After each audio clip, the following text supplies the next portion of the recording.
Objetivos de desarrollo sostenible, alcanzar esas metas que absolutamente todos tenemos que lograr pronto para evitar poner en riesgo el equilibrio en nuestro planeta, en nuestra casa grande. Vamos a conversar con Henry Córdoba, él es coordinador nacional del Movimiento Ciudadano Frente al Cambio Climático, se encuentra aquí con nosotros esta tarde y vamos a tratar de recoger sus apreciaciones. Henry, ¿cómo estás? Bienvenido, gracias por estar aquí en Alerta Verde. Gracias a ti, Julio, por la oportunidad de poder conversar sobre un tema tan importante como es estas negociaciones que se vienen desarrollando en Egipto, como tú mencionas, para hablar sobre el cambio climático y tomar decisiones que son urgentes y necesarias. De acuerdo. En la COP27 hay una preocupación enorme por la conservación, la preservación de aquellas zonas que de alguna manera contribuyen a mitigar el impacto de los gases de efecto invernadero. Me refiero, por ejemplo, a nuestra Amazonía. Perú, país de bosques, sin duda, nuestro territorio nacional tiene bosques extraordinarios con una flora, una fauna sin igual. Sin embargo, al otro lado de la vereda vemos a un Congreso de la República que quiere modificar la ley forestal, que quiere, al parecer, también modificar la Ley General de Hidrocarburos. Es decir, entre el discurso y lo que sucede en el Congreso hay la necesidad de un diálogo inteligente, ¿no? Bueno, creemos que es importante en el marco de las negociaciones de la COP27, más allá de lo que se decida en estos días que se viene desarrollando esta negociación en Egipto, profundizar una agenda nacional sobre el cambio climático. Hay organizaciones que en años anteriores han enviado cartas al presidente de la República para poder establecer una agenda común, una agenda climática, que creemos que es importante. Y ahí el tema de cuidado de los bosques es fundamental, pero también iniciar un serio proceso de transición ecológica y energética que va a hacer que nuestro país esté preparado para lo que se viene. De hecho, nosotros sabemos por las propias informaciones que el Ministerio de Energía y Minas ha dado, que al Perú le esperan desde los próximos años por lo menos 20 años en los cuales vamos a tener todavía posibilidades de seguir explotando combustibles fósiles, pero luego la tendencia es hacia abajo, tanto a nivel de petróleo como a nivel de gas. Entonces necesitamos un proceso de transición energética serio que apueste por investigación para promover energías limpias. Y ahí el Perú tiene un gran potencial para hacerlo, porque tenemos potencial para energía solar, tenemos potencial para energía eólica, tenemos potencial para energía geotérmica, que poco se estudia, por ser el país un país dentro del cinturón de fuego. De acuerdo. Y además usar la fuerza del mar también. Exacto. ¿No? Por ejemplo. Exacto, pero ahí, como repito, es necesaria una agenda nacional de diálogo y lamentablemente, como está dada la crisis política en el país, esta agenda está postergada. El ruido político está más por la vacancia, está más por si cerramos el Congreso, y creo que eso le hace poco bien a un país que es altamente vulnerable al cambio climático y es un país que necesita tener presupuestos establecidos para mitigación y para adaptación, que es lo que tenemos como reto frente a los próximos años. Uno de los segundos temas que estamos llevando como país a Egipto en esta COP27 tiene que ver con la agenda del Perú al 2050. Es decir, sí, pues hay que tener una mirada de largo plazo para ver qué acciones emprendemos. Pero cuando hay un clima de confrontación como el que se vive entre el Legislativo y el Ejecutivo, es muy difícil que podamos llegar a acuerdos. Entre tanto, otros intereses que no necesariamente van alineados con estos propósitos de conservación y cuidado de nuestro país, empiezan a aprovechar estos espacios que la discusión y el enfrentamiento les genera, y empiezan a hacer lobby para tratar de llevar agua a su molino. ¿Cómo están viendo ustedes, como parte de la sociedad civil, este escenario bastante complicado en nuestro país? Bueno, el escenario del país es complicado porque además tiene serias contradicciones en la propia ejecución de su plan frente al cambio climático. Como tú has mencionado, hay una mirada hacia el 2050 que está de alguna manera definida en esta actualización de la Estrategia Nacional de Cambio Climático, que ha sido un espacio ciertamente en el que se ha participado de diferentes sectores que promueve dentro de la Comisión Nacional de Cambio Climático, pero entendemos también que hay una preocupación fuerte porque por un lado están los anuncios que se hacen en medidas de mitigación y adaptación, y por otro lado está la política económica que se sigue dentro del país, que es de alguna forma contradictoria, porque se sigue apostando el crecimiento a la actividad extractiva petrolera, gasífera, minera, sin tener en cuenta los impactos que se está teniendo dentro de los ecosistemas en los territorios. De hecho, una de las cosas que más escuchamos cuando viajamos a regiones es el concepto de los ríos muertos. Si tú vas a Trujillo, El río Moche es un río muerto. Si vas a Cajamarca, el valle de Condebamba está amenazado ya por ríos muertos, por actividad extractiva. Y si vas a Cusco, igual.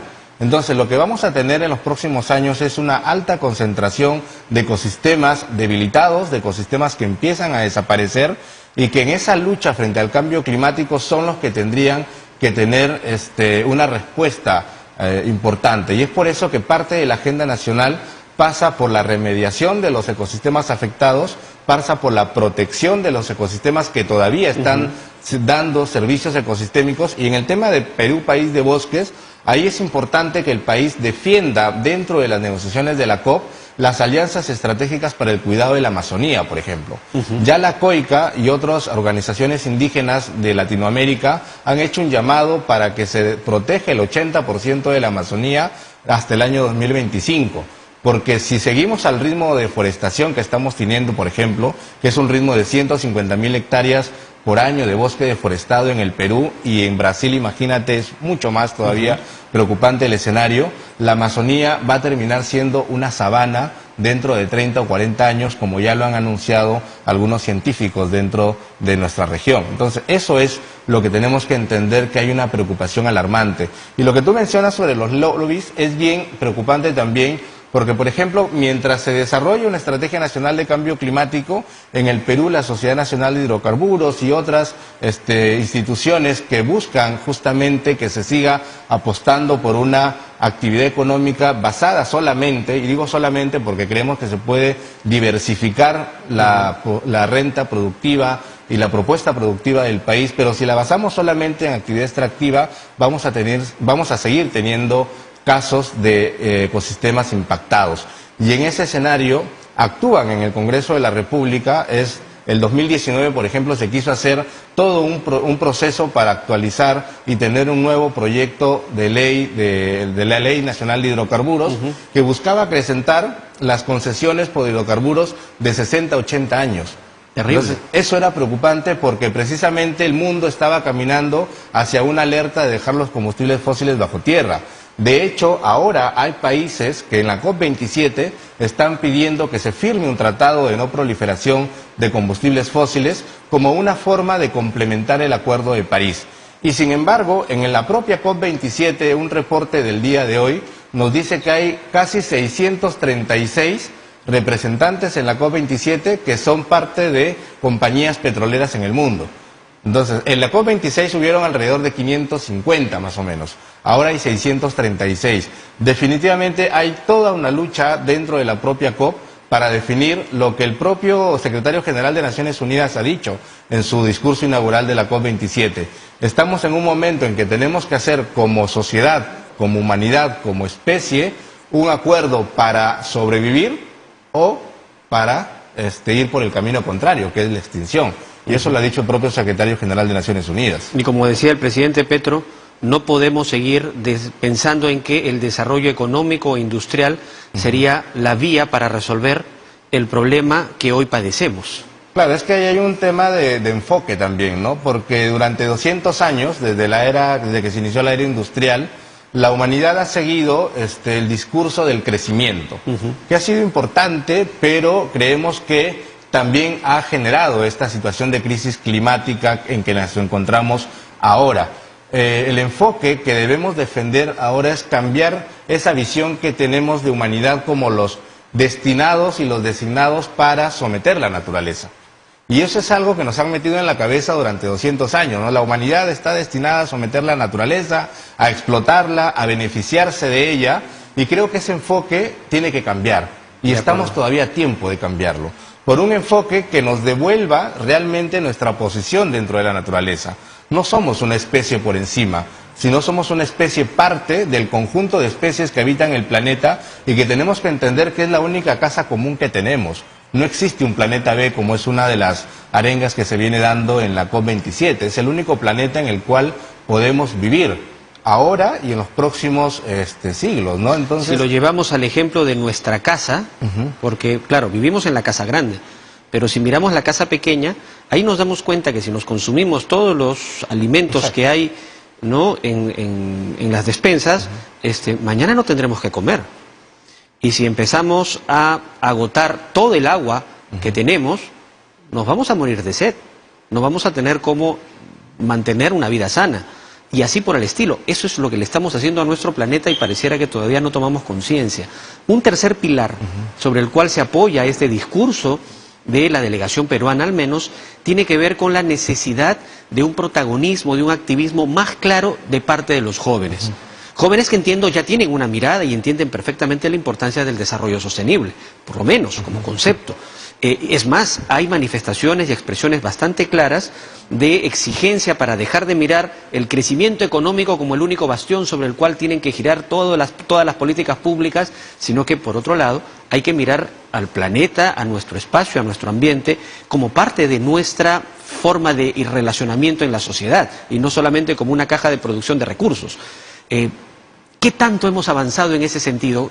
¿Tienes esperanzas en que la juventud, en que las nuevas generaciones realmente puedan ayudarnos a corregir lo que no se ha hecho hace décadas? Bueno, en el mundo, de hecho, la juventud y las organizaciones de jóvenes son las que han movilizado en los últimos años la preocupación por el planeta, básicamente, ¿no?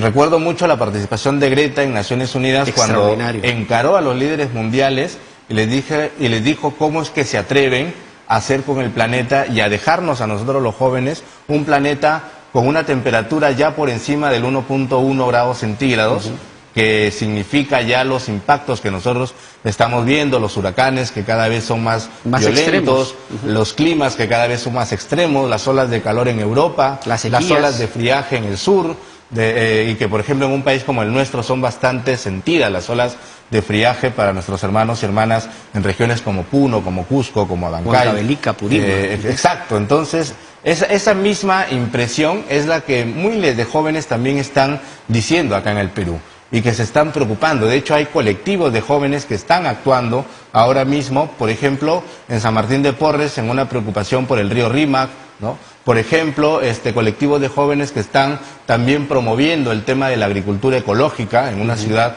como Lima, o colectivos de jóvenes que se están fortaleciendo para recuperar los conocimientos ancestrales que también existen en nuestros territorios amazónicos y andinos, ¿no? Y eso es importante. ¿Cómo es que en esa perspectiva de nuestra vinculación con la naturaleza entramos a un nuevo pacto con la naturaleza? Esto que los pueblos indígenas, por ejemplo, llaman como el buen vivir, el Tayima Pujut para los pueblos Aguajún y Huampís, los pueblos aymaras que tienen su propia concepción de relacionamiento con la naturaleza y que tiene que ser rescatado por los jóvenes. De repente en las ciudades todavía no se percibe tanto, ¿no? Por ejemplo, uno veía cómo es que tras el ecocidio generado por Repsol hace más o menos un año, no vimos grandes movilizaciones en Lima reclamando por lo que se le había hecho al mar peruano.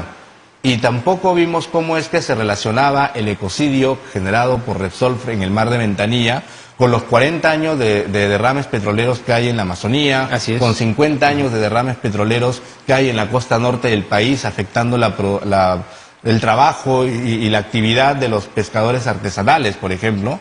Nosotros hemos tenido oportunidad de ir a Cabo Blanco, y si tú vas a Cabo Blanco y ves las 50 plataformas petroleras que existen frente al mar, es increíble, porque además son focos de contaminación. Y lo que no se dice es que la población que más sufre, la población más vulnerable, precisamente es la que menos recursos tiene. Entonces, en ese escenario, los jóvenes están cada vez más preocupados también por esta empatía que tienen con los territorios afectados. De hecho, desde el Movimiento Ciudadano frente al Cambio Climático también impulsamos un proceso de formación con activistas jóvenes que hace una semana solamente tuvieron oportunidad de dialogar con un dirigente de Cabo Blanco que les contó sobre la afectación que tienen dentro de su territorio por los temas de los derrames petroleros en la zona, y siendo jóvenes en Lima mostraban su preocupación por ello. Y creo que esa es un poco la ruta también, cómo los jóvenes con información, porque creemos que eso es valioso, tener información concreta, y ahí creo que la tarea de los medios de comunicación es fundamental, ¿no? Felizmente existen espacios como este, pero si vamos a la gran prensa o a los grandes medios de comunicación, no están tocando estos temas. Y los jóvenes necesitan conocer. El tema ambiental casi está como amenidades, ¿no? Sí, el tema ambiental está como paisajístico, como hay que cuidar el paisaje, hay que cuidar los animales, pero no lo vemos como un tema de sobrevivencia. Y como repito, el tema político de fondo en la COP27 es seguir apostando o por el crecimiento económico para mantener los grandes intereses de las grandes corporaciones, o un pacto real que nos diga tenemos que bajar las emisiones, no por un capricho de la gente, sino porque las consecuencias son clarísimas. Y porque la ciencia lo ha dicho. O sea, si uno mira los reportes del IPCC, que son el panel de científicos de Naciones Unidas, nos ha dicho no tenemos más tiempo. Hasta el 2030 tenemos que reducir por lo menos 45% de emisiones de gases de efecto invernadero, o la temperatura va a subir por encima del punto de no retorno, que es el 2 grados centígrados. Estamos Eso es lo peligroso. con una condición de pronóstico reservado. Es gravísimo, si uno es gravísimo quisiera, lo que está pasando. Y estamos hablando dentro de 8 años. Claro. No es nada. El Acuerdo de París, recuerda que se firmó en 2015. ¿De acuerdo? Entonces teníamos un horizonte de 15 años para hacer lo que no habíamos hecho en 50 años. Estábamos en una situación de crisis. 7 años después, la propia Naciones Unidas reconoce que los niveles de emisiones de gases de efecto invernadero no se han reducido, y que los compromisos de los países, sobre todo los más contaminantes, no son suficientes para alcanzar la meta global. Entonces ya no estamos en un escenario de crisis climática, estamos en un escenario de emergencia climática. De acuerdo. Totalmente y eso es de acuerdo. Lo que es grave. Henry, te agradezco por esta conversación. Gracias por estar con nosotros. Y esperamos que se pueda seguir informando a la población sobre la urgencia en la que estamos y sobre la necesidad de una agenda climática para el país que debe ser discutida y dialogada por todos los sectores. Por eso estás aquí en Alerta Verde, que es el programa que se ocupa de ello en TV Perú, en el canal de todos los peruanos. Muchas gracias, Julio. Gracias por estar aquí con nosotros. Henry Córdoba, coordinador nacional del Movimiento Ciudadano Frente al Cambio Climático, ha estado conversando con nosotros. Hacemos una brevísima pausa, volvemos con información